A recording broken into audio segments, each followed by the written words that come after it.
اس ہسپتال میں جموں کشمیر کے لوگوں نے بہت خدمت کی ہے، لیکن کچھ کمیاں ہیں، کچھ کمزوریاں ہیں، جیسے کہ آج پروگرام کے دوران ڈائریکٹر صاحب نے بھی ان کا ذکر کیا۔ ایک تو اسکمز کی جو خود مختاری تھی، وہ خود مختاری ان سے لی گئی، اس کو دوبارہ بحال کرنا ہے۔ ان کا اپنا انجینئرنگ ونگ تھا، اس کو واپس بحال کرنا ہے۔ ان کی پروکیورمنٹ میڈیکل سپلائی کارپوریشن کے ذریعے ہوتی ہے، لیکن اس میں ڈیلیز بہت زیادہ ہے۔ وہ چاہتے ہیں کہ میڈیکل سپلائیز کارپوریشن ہی پروکیورمنٹ کرے، لیکن وقت کی اس میں سیما ہونی چاہیے، وقت کی پابندی ہونی چاہیے۔ اب جیسے میں نے آج کہا، جہاں پہ بھی ہم اسکمز کی مدد کر سکیں گے تاکہ زیادہ سے زیادہ ہمارے جو مریض ہیں وہ یہیں علاج حاصل کر سکیں اور ان کو دلی، بمبئی، چندی گڑھ وغیرہ جانے کی ضرورت نہ پڑے، یہی ہماری کوشش ہے۔ I spoke to Sukhbir yesterday after the attack on him. I expressed obviously our gratefulness to Almighty that he survived that attack. We spoke about the situation. Obviously, some of the things that he shared with me are not for public consumption, but it's a matter of concern.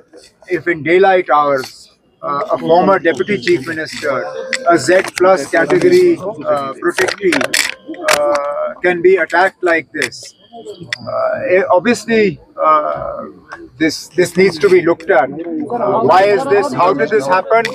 And to ensure that it doesn't happen in the future, because let's not forget, not long ago, Punjab went through a very difficult phase in the 80s and early 90s. And God forbid we see something like that again. کئی سارے اور بھی dates ہیں جو سر معلوم ہے، کئی سارے اور بھی ڈیٹس ہیں، لیکن ہمیں فی الحال بڑی لڑائی لڑنی ہے، اور وہ لڑائی جموں کشمیر کو دوبارہ ریاست کا درجہ حاصل ہو، ہمیں وہ لڑائی لڑنی ہے۔ ہم امید کرتے ہیں کہ وزیر اعظم صاحب نے جو جموں کشمیر کے لوگوں کے ساتھ وعدہ کیا، ہمارے ساتھ نہیں، جموں کشمیر کے عوام کے ساتھ، پارلیمنٹ الیکشن کے دوران اور اس کے بعد اسمبلی الیکشن کے دوران، ان دونوں انتخابات میں جموں کشمیر کے لوگوں نے بڑھ چڑھ کے حصہ لیا۔ کہیں پہ بھی شکایت نہیں آئی کہ ان کو مجبوراً پولنگ بوتھ میں لے کے ان سے ووٹ ڈلوائے گئے، اپنی مرضی سے گئے، انہوں نے اس الیکشن کو کامیاب کیا، اس امید کے ساتھ کہ ان کے ساتھ جو وعدے کیے گئے، بالخصوص ریاست کا درجہ واپس ملنے کا، وہ ہمیں واپس ملے گا۔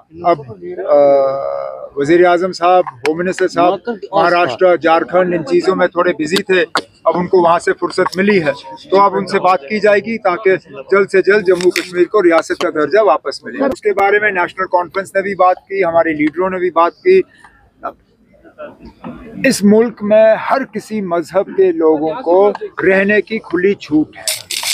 ہمارے آئین میں ایک لفظ ہے سیکولر، جب تک وہ لفظ ہمارے آئین میں ہے، اس کا مطلب یہ ہے کہ ہمارا مذہب کوئی بھی ہو، یا ہمارا مذہب اگر ہم کسی بھی مذہب کو نہ مانیں، تب بھی ہمارا اس ملک میں آزادی سے رہنے کا حق ہے۔ اب یہ کیوں ایک سوچی سمجھی سازش کے تحت ہمارے درسگاہوں کو، ہماری مسجدوں کو ٹارگٹ کرنے کی کوشش کی جا رہی ہے؟ میں نے بار بار یہ کہا ہے، ٹھیک ہے نا، آپ کہتے ہو آپ مسلمانوں کو اپیز نہیں کرو گے، مت کریے اپیز، ہم اپیزمنٹ نہیں مانگتے، لیکن اپیزمنٹ نہ کرنے کا مطلب یہ نہیں ہے کہ آپ ہمیں نشانہ بنائیے۔ Don't target us in the name of not appeasing us. Don't victimize us. Going after our mosques, going after our shrines, going after our way of practicing our religion, you are victimizing us. And this is not the India that Jammu and Kashmir was a part of. This is not the India our founding fathers envisaged. This is not the India that has the word secular in its constitution. جب تک ہے اس کو secular رکھیے، اگر نہیں رکھنا ہے تو چلیے نا، آپ پارلیمنٹ سے اگر اس کو نکال سکتے ہیں نکالیے، پھر کیا ہے۔